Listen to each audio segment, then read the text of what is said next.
स्थान के अंतर्गत झीलों की नगरी उदयपुर सिटी में संविधान संरक्षण समिति राजस्थान के तत्वाधान में भारतीय संविधान का 75वां वर्ष मनाया जा रहा है और बाबा साहब डॉक्टर बी आर अम्बेडकर विश्व रत्न नॉलेज ऑफ द सिंबल जिन्होंने भारत का संविधान बनाया, आज हम राजस्थान की सरजमीन उदयपुर से इस संविधान दिवस को मनाने जा रहे हैं और उसी सिलसिले में आप लोग हमारे अतिथिगण जो मंच पर विराजमान हैं, काफ़ी लंबी श्रृंखला है नामों की, इसलिए मैं सम्मानित मंच और यहाँ उपस्थित बैठे हुए सभी सम्मानित नौजवान दोस्तों, बुजुर्गों, माता बहनों, पत्रकार बंधुओं, प्रशासनिक बंधुओं, सभी को मेरा जय भीम, जय जोहार। बहुजन समाज में जन्मे सभी संत महापुरुषों को भी मेरा नमन, उनको भी अकीदत के फूल पेश करते हुए जितने भी संत महापुरुष गुजरे हैं सबको मैं नमन करता हूँ तहे दिल से। और आज क्योंकि ये भारत का संविधान दिवस मनाया जा रहा है, इससे बड़ा ना देश का राष्ट्रपति है, ना ही देश का कोई नेता अभिनेता है, क्योंकि जो भी बनता है वो पहले बाबा साहब डॉक्टर अम्बेडकर के बनाए हुए भारत संविधान की शपथ लेने के बाद में उसको नियुक्त किया जाता है। इसलिए और जितने भी इस देश के अंदर आईजी, डीआईजी, एसपी हैं या सीआई है, डीएसपी हैं, जब वो अपने माथे पर कैप लगाते हैं तो उस पर भी लिखा होता है सत्यमेव जयते और बाबा साहब डॉक्टर अम्बेडकर के संविधान का प्रतीक चिन्ह लगा हुआ होता है, अशोक का चिन्ह लगा हुआ है। आज उसका पर्व है, 75वां पर्व है और मुझे भी इस सिलसिले में आने का मौका मिला है और इस देश के दबे कुचले, शोषित, पीड़ित, दलित, मुस्लिम, आदिवासी और अपर कास्ट के गरीब लोग जिनको न्याय नहीं मिलता था, और चाहे वो किसी भी समाज की महिलाएं थी, किसी भी समाज की, मैं वहां जाति बंधन नहीं कर रहा हूं, किसी भी जाति धर्म की महिलाएं थी, उनकी जो मुक्ति मिली है वो किसी IG, DIG, collector, commissioner, ADM, SDM, थानेदार, तहसीलदार, master, teacher, engineer, SP, DSP, राष्ट्रपति, प्रधानमंत्री ने नहीं दी है। इन महिलाओं की अगर मुक्ति मिली है तो बाबा साहब डॉक्टर अम्बेडकर के संविधान की वजह से मिली है। आज ये जो महिलाएं हैं, मैं जाति धर्म की बात नहीं कर रहा हूं, किसी भी जाति धर्म की महिलाएं हो सकती हैं। आज ये जो IG, DIG, collector, commissioner, ADM, SDM बन करके चलती है, स्टार लगा करके चलती है, अशोक चिन्ह लगा करके चलती है, पायलट बनती है, राष्ट्रपति बनती है, प्रधानमंत्री बनती है, और तो और जो यहाँ की महारानी भी जो मुख्यमंत्री बनी है, इनको भी अधिकार नहीं था मुख्यमंत्री राजा बनने का, क्योंकि पहले उनके संविधान में बड़े लड़के को ही राजा बनाया जाता था, युवराज को ही राजा बनाया जाता था। गौर से सुन ले मेरी बात को, युवराज को ही राजा बनाया जाता था, उनका एक संविधान होता था। बड़ा लड़का युवराज चाहे अंधा क्यों ना हो, धृतराज की तरह नाबालिग क्यों ना हो उदय सिंह की तरह, और विकलांग क्यों ना हो पृथ्वीराज चौहान की तरह। बड़ा लड़का ही राजा बनेगा। अगर महारानी का छोटा बेटा राजकुमार कितना ही योग्य क्यों ना हो, कितना ही पढ़ा लिखा वैज्ञानिक क्यों ना हो, वो राजा नहीं बन सकता था उनके संविधान के अनुसार। जब वो अपने बच्चे, छोटे बच्चे को भी, अपने पेट से जाइंदा बच्चे को भी, वो राजकुमार को भी न्याय नहीं दे सकते थे, तो बेटियों को क्या न्याय देते? फिर वसुंधरा जी कैसे मुख्यमंत्री बनती? मेरी बात समझ में आती है आपके? नहीं आती? मेरी बात समझ में आती है? तो जब आती है तो सुन लेना। ये जो 50 किलो का शरीर है, और इस 50 किलो के शरीर पर जो 5 किलो का कंप्यूटर है, ये शरीर का स्वामी है, इस शरीर का मालिक है, ये आपका ऊपर वाला है। लेकिन चालाक लोगों ने कहा, चालाक लोगों ने इस देश के बहुजन समाज के लोगों से कहा, इस देश के मूल मालिक लोगों से कहा कि तुम्हारा ऊपर वाला तुमसे नाराज चल रहा है। चालाक लोगों ने। अब ये बेचारे भोले वाले लोग जिनको शिक्षा संपत्ति से वंचित किया गया, ये क्या जाने ऊपर वाला कौन है? ये इन्होंने सोचा कोई ऊपर वाला ऊपर बैठा है कंप्यूटर लेकर के, वो हमसे नाराज चल रहा है, लिहाजा उसकी थोड़ी सी हम खातिरदारी करें, और ये लग के खातिरदारी है। लेकिन उन्होंने सही कहा चालाक लोगों ने कि तुम्हारा ऊपर वाला तुमसे नाराज चल रहा है, लेकिन तुम कोई ऊपर समझने लगे कि कोई आसमान में 5 स्टार होटल में बैठा है, चंद्रमा पे 5 स्टार होटल बना हुआ है, और उसमें कंप्यूटर लेकर के बैठा है, वो ऊपर वाला नाराज चल रहा है। लेकिन चालाक लोगों ने कहा था कि तुम्हारा ऊपर वाला तुमसे नाराज चल रहा है, इसको ठीक करो। इसको ठीक किसने किया? इस ऊपर वाले को खुराक किसने दी? वास्तव में तुमसे ऊपर वाला नाराज चल रहा था, क्योंकि तुम इस ऊपर वाले को तुम इसकी खुराक नहीं खिलाते थे। और इसकी खुराक किसने दी आपको? बाबा साहब डॉक्टर बी.आर. अम्बेडकर ने भारत का संविधान बना करके दी, भारत का संविधान बना करके दी, और उसमें लिख दिया गया कि इस देश के वंचित चाहे महिला है, चाहे पुरुष है, वंचित समाज के लोग हैं, उनको भी पढ़ने लिखने का अधिकार मिलेगा। इस ऊपर वाले को खाना मिलेगा, कौन सा पढ़ने लिखने का? और जब से पढ़ाई लिखाई बाबा साहब डॉक्टर अम्बेडकर के संविधान के द्वारा आपको इस ऊपर वाले को मिलने लगी, इसको इसकी खुराक मिलने लगी, ये ऊपर वाला तुमसे खुश हो गया। और जब ये खुश हो गया तो आज तुम्हारे समाज के सैकड़ों IG, DIG, collector, commissioner, ADM, SDM, थानेदार, तहसीलदार, master, teacher, engineer, MLA, MP, minister नजर आते हैं। आते हैं भाई? नहीं आते? आते हैं? नहीं आते? लेकिन उस समय शिक्षा से, चिकित्सा से, साधन से, संपत्ति से वंचित किया गया था चालाक लोगों की तरह। तो बाबा साहब डॉक्टर बी.आर. अम्बेडकर साहब ने भारत का संविधान बना करके आपको गरीबों के होठों पर खुशियां दी, महिलाओं के होठों पर खुशियां दी। आज भारत की कोई पायलट महिला नजर आती है, उसमें बाबा साहब डॉक्टर बी.आर. अम्बेडकर का हाथ है। उस बाबा को ये महिलाएं नहीं मानती है। ये किस महिला, किस बाबा को मानती है? जब काले धागा बांधता है हमारी महिलाएं उस बाबा के पास जाती है। लेकिन जिस बाबा ने इनको आईजी, कलेक्टर, कमिश्नर बनाया, आज महिलाएं बाल कटा करके चलती है, स्मार्टफोन लेकर के चलती है, मोबाइल लेकर के चलती है, जींस की पैंट पहन करके चलती है, बराबर की भागीदारी में, हिस्सेदारी में रहती है।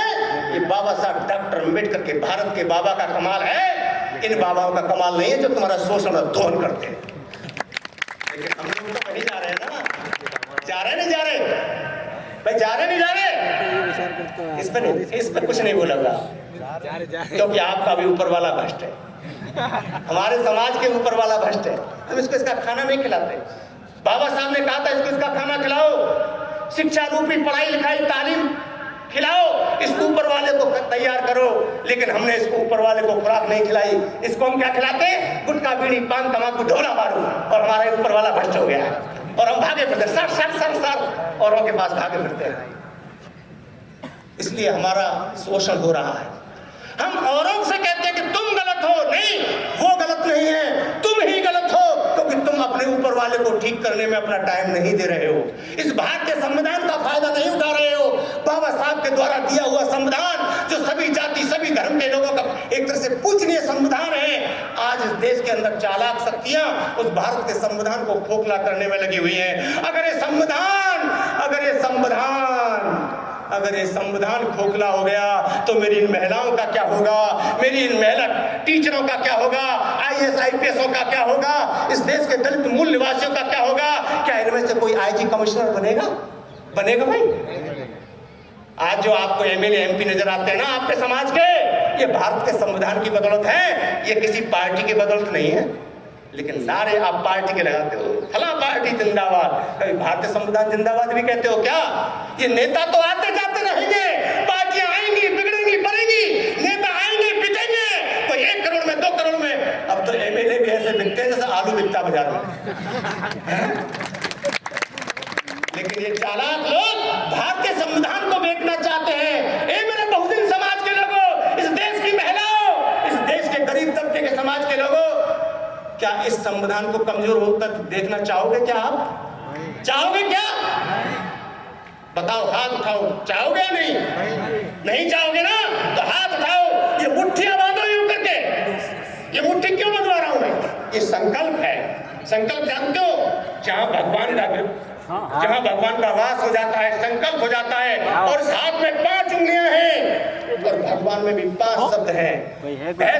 ऐसे भूमि, कैसे गगन, वैसे वायु, ऐसे अग्नि, ऐसे नीर। जब 5 तत्व एक जगह हो जाते हैं, वो भगवान पैदा हो जाता है।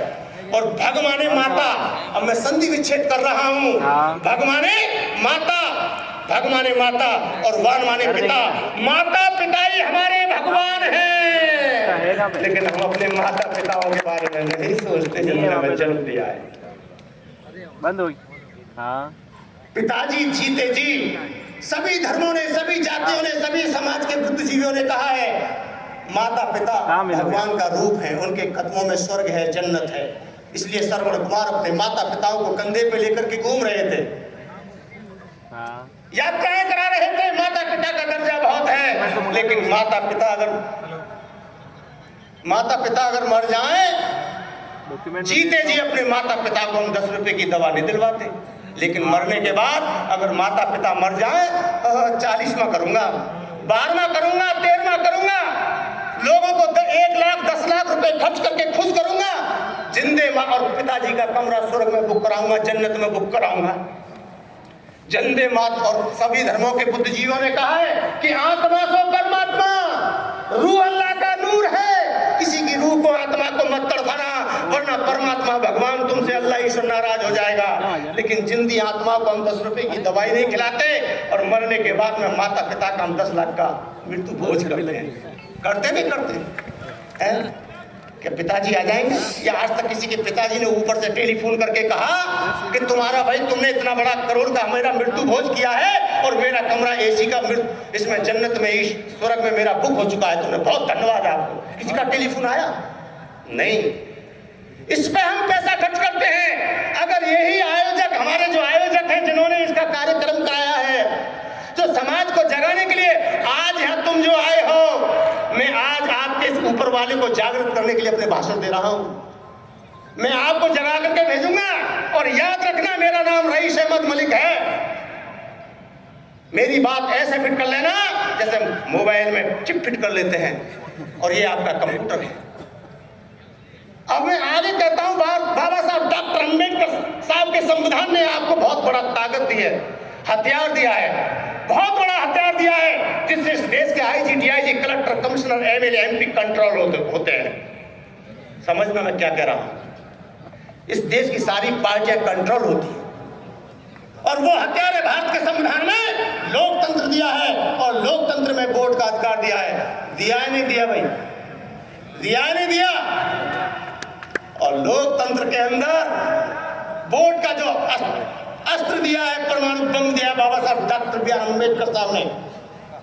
अब चाहे मोटा आदमी वोट डालने जाए, चाहे पतला आदमी वोट डालने जाए, 2 हाथ वाला जाए, चाहे 1 हाथ वाला जाए, 1 आंख वाला जाए, चाहे 2 आंख वाला जाए, चाहे कलेक्टर वोट डाले, और चाहे घास छिलने वाला चपरासी वोट डाले, वाल्मीकि वोट डाले, चाहे ब्राह्मण वोट डाले, रानी वोट डाले, चाहे मेहतरानी वोट डाले, हिंदू वोट डाले, चाहे मुसलमान वोट डाले, सबकी गिनती बराबर में 1 होगी। 1 होगी नहीं होगी?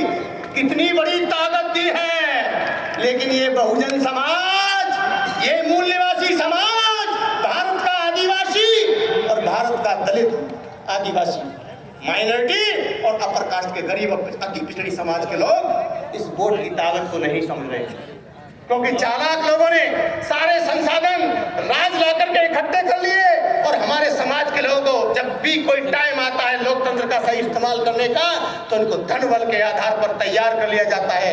हमारे इस समाज के चमचे तैयार कर लिए जाते हैं और उनसे नारे लगवाते हैं। क्या नारे लगवाते हैं कि जो पिलाएगा रम उसकी वोट कम, जो पिलाएगा देसी उसकी वोट कैसी, और जो पिलाएगा बिस्की सारी वोट उसकी। हमारा समाज बिक जाता है। जब हमारा समाज का वोट जो बाबा साहब डॉक्टर अम्बेडकर ने इस देश के परमाणु बम दिया था गरीबों को कि तुम अपना भाग्य विधाता बना लेना, अपना राजा बना लेना, जिस जाति का राजा होता है, सुनो नौजवानों, सुनो नौजवानों, जिस जाति का राजा होता है वो समाज ताजा होता है, जिस जाति का दल होता है उसका बल होता है, और जिसका बल होता है उन्हीं की समस्याओं का हल होता है। ए मूल निवासियों, ए युवाओं, ए मेरी बहनों, भारत के नौजवानों, इस देश के गरीबों, जिस दिन तुम इस देश के अंदर बाबा साहब डॉक्टर अम्बेडकर के संविधान के दिए हुए परमाणु बम को समझ गए, इस वोट की ताकत को समझ गए, क्योंकि इस देश का निजाम वोट से चलता है। ये IG, DIG, collector, commissioner, ADM, SDM, थानेदार और ये एमएलए, एमपी, ये वोट के आगे डांस करते हैं, डांस। जिसकी वोट जाता उसका राज, और जिसका राज उसके लिए सलूट, सर नमस्कार, हुक्म। और ये किससे चलता है? वोट से। लेकिन तुमने वोट की कीमत नहीं समझी, समझी वोट की कीमत? अब थोड़ा थोड़ा समझने लगे हो, अब बाबा साहब को पहचान लगे हो। लेकिन जैसे जैसे ये अम्बेडकरवाद बढ़ रहा है, चालाक लोगों ने तो तुमने जाति में से जाति, जाति में से जाति, जाति में से जाति बनाई थी कि इनको अलग अलग जाति बना दो और अलग अलग जाति की महासभा बनवा दो इनको, और महासभा में से महासभा बनवा दो। गुरु गोविंद क्या? लेकिन अब हमारे चालाक लोगों, चालाक लोगों ने हमारे अंदर दो चार चालाक पैदा करके उन्होंने क्या काम किया, कभी ऐसा तो ये हाथ आएंगे नहीं। अब तो इनमें एकता हो रही है, लेकिन अब इनके उन्होंने जाति बनाई अलग अलग, अब इनके संगठन में से संगठन, संगठन में संगठन, संगठन में संगठन, हजारों संगठन बनवा दिए। क्या ये बहुजन समाज हुक्मरान समाज बनेगा? क्या बाबा साहब डॉक्टर अम्बेडकर के द्वारा दिया हुआ संविधान, जो बाबा साहब बड़ी तपस्या लगन से इसको दे करके गए थे, उनके बीच में से निकाल करके जो कितने परेशानी से दिया था, सौंपा था हमको, आज भारत का संविधान रो रहा है और तड़प तड़प कर कह रहा है मेरे भाइयों कि ये संविधान, बाबा साहब का संविधान इस देश के मनुवादियों के हाथों में है, और ये रोज संविधान को मार रहे हैं, रोज उसमें कटौती कर रहे हैं, आरक्षण खत्म कर रहे हैं, महिलाओं का अधिकार खत्म कर रहे हैं, इस देश के दलित आदिवासी समाज के लोगों के अधिकार खत्म कर रहे हैं। संविधान रो रहा है, अब इसको कौन बचाएगा? तुम क्या सोचते हो पार्टी बचाएगी? ना, कोई पार्टी नहीं बचाएगी। इस देश का युवा, गरीब, मजलूम समाज, बहनें बचाएंगी संविधान को। ये पार्टियां तो स्वार्थ और नेता तो स्वार्थ में बढ़ जाएंगे। क्या हमें एकता करनी चाहिए, नहीं करनी चाहिए? भारतीय संविधान के प्रति करनी चाहिए, नहीं करनी चाहिए? हाथ उठाओ, करनी चाहिए, नहीं करनी चाहिए? भैया पत्रकार बंधु, और हाथ उठाओ, यहां से संकल्प लो, हाथ नीचे नहीं जाना चाहिए, हाथ उठाओ। और पत्रकार बंधु जरा प्लीज थोड़ा फोटो लेना ना, कहिए नट ना जाके, मार मार के लोग है, पानी बहुत गहरा है, नट ना जाए, संकल्प लेकर के जाओ।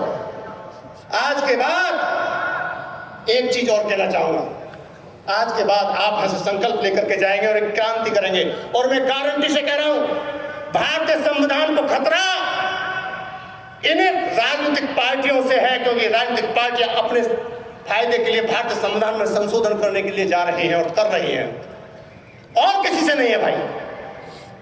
अब कोई भी हो सकता है, इसलिए मेरा आपसे निवेदन है, ये बचाना आपको है। और मैं गारंटी से कह रहा हूं, राजस्थान की 2028 में अगर तुम ठीक रहे तो राजस्थान के अंदर भी भारतीय संविधान अच्छे तरीके से लागू किया जाएगा, क्योंकि जब हुक्मरान अच्छा होगा तो संविधान भी अच्छा होगा। आज संविधान अच्छा है लेकिन हुक्मरान गलत है। बात सही है गलत है? थोड़ा ताली बजा के तो स्वागत कर देता होगा, सही है। और अगर सही नहीं है तो मत बजाना, क्योंकि मैं मीठी मीठी गोली देने नहीं आया, कड़वी दवाई ही बुखार को उतारती है। एक चीज और आपको जागरूक करने आया हूं, इन चालाक लोग हमको धर्म का नशा पिलाते हैं, जाति का नशा पिलाते हैं, सब तरह का इस्तेमाल करते हैं और हमको कहते हैं तुम धार्मिक बनो, तुम अपनी जाति के समर्थक बनो, और वो सत्ता के समर्थक बनते हैं। वो जाति धर्म का नशा हम लोगों को पिलाते हैं, मूल निवासियों को। राजनीति समझो राजधन नीति, लेकिन हमारे लोग तो राजनीति जानते ही नहीं, राजनीति का शिकार होते हैं। शिकार नहीं करते हैं, शिकार होते हैं। तो वो हमको धर्म का नशा पिलाते हैं और हमसे कहते हैं, क्या कहते हैं, तुम बहुसंख्यक हो, हिंदू हो, हिंदू बनो, हिंदू बनो, हिंदू बनो। वो हिंदुत्व का कार्ड खेलते हैं, हुक्मरान बनने के लिए वो हिंदुत्व का कार्ड खेलते हैं।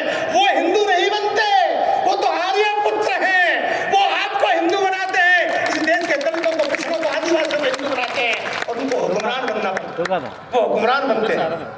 उन्हें आपको हिंदू बनाना है, हिंदू के नाम पर वो अपने हाथों को मजबूत करते हैं और तुम बन करके खूब कूद कूद करके वो हुक्मरान बन जाते हैं। और जीतने के बाद में, हुक्मरान बनने के बाद फिर आपके अधिकारों की कटौती करते हैं, आरक्षण खत्म करते हैं, आपस में झगड़ा कराते हैं। ये बात राजनीति समझ में आती है। और तो और जिन लोगों को, साधु सन्यासियों को पूजा अर्चना करनी चाहिए, इबादत करनी चाहिए, अब तो वो भी राजनीति करने लगे। नाम गिनाओ, गौर से सुनो मेरी बात। क्या तुम जागने के लिए आए हो? मुझे देखने के लिए नहीं आए हो। इस ऊपर वाले को जगा के भेजूंगा। अगर तुम्हारा ये ऊपर वाला जाग गया तो तुमको कोई लूट नहीं सकता। बाबा साहब ने कहा है कि तुम जागृत कर दो समाज को, ये खुद ही जंजीर तोड़ देगा। समाज बहुत ताकतवर है, बहुत ताकतवर है, वोट में ताकत है। वोट से संविधान की रक्षा होगी, कोई पार्टी सुरक्षा नहीं करेगी। कोई झांसा दे रहा है, अगर तुमने अंगड़ाई ले ली तो संविधान की रक्षा करने वाले भी अच्छे हो जाएंगे, वो भी ठीक हो जाएंगे। उनके सारे साधु सन्यासी जिनको पूजा अर्चना करनी चाहिए, इबादत करनी चाहिए, उपासना करनी चाहिए, वो आज उपासना नहीं कर रहे। वो धर्म का नारा तो हमको दे रहे हैं और क्या करें, तुम धार्मिक बनो, और वो राजनीति कर रहे हैं। नाम गिनाओ, टीवी में फोटो तुमने देखोगे, नाम मैं गिनाई देता हूँ। स्वामी चिन्मयानंद, स्वामी स्वरूपानंद, स्वामी सतपाल महाराज, स्वामी रुद्रनाथ योगी, साध्वी ऋतंबरा, साध्वी वसुंधरा, साध्वी प्राची, साध्वी निरंजना देवी, और पोखरण का एमएलए प्रतापपुरी कोटाराम भोपा। ये सारे साधु सन्यासी, पीले वस्त्रधारी, भगवाधारी, ये तो मंदिरों को छोड़ करके, पूजा अर्चना को छोड़ करके, भगवान को छोड़ करके ये तो जा रहे हैं संसद में। और देश के नाई गर्दिया कुम्हार भीमर बलाई बेरबार रेगर बेगवाल काची माली तेली तमोली दर्जी चिपस्तार आरी गाड़ा पाना धोबा केंद्रा गोका तेली तंती गोलगोपाला कालवेलिया साठिया कुम्हार नाई कसब कहार केवट मल्ला निषाद आदिवासी, इनसे क्या करें, तुम मंदिर में घंटा बजाओ, इन्हें फंसा के मंदिर में, आप चले गए संसद में। समझ में आ गया उनका खेल, उनका ड्रामा समझ में आ गया। और तुम उनके ड्रामा में, मंदिर में, मस्जिद में लड़ लड़ के अपने अधिकारों को भूल जाते हो। भारतीय संविधान रोता रहता है, कैसे भारतीय संविधान की रक्षा सुरक्षा होगी? बात बहुत है, परमाणु मेरे पीछे से आ चुका है?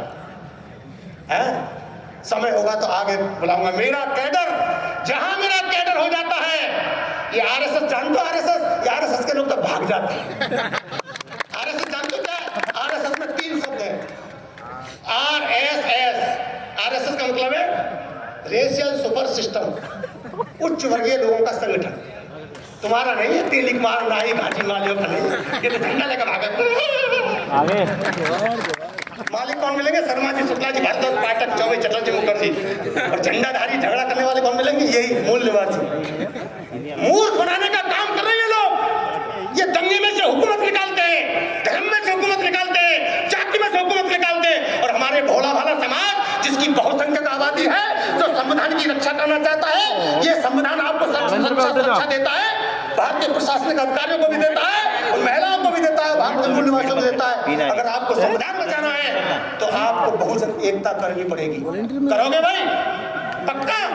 एक बार हाथों उठा लो। धन्यवाद। जय भीम, जय भारत। फूल वही चुन पाते हैं जो कांटों से टकराते हैं। अधिकार न मांगे मिले कभी, अधिकार तो छीने जाते हैं। लेकिन फर्क इतना है, जब मैं पढ़ता हूँ जब रईस अहमद मलिक पिटता है तो आप लोग पर्दा हटा के देख लेते हैं। पर्दे को उर्दू में क्या कहते हैं? चिलमन। जब मैं पिटता हूं तो आप पर्दा हटा के देख ले तो मुल्ला ही तो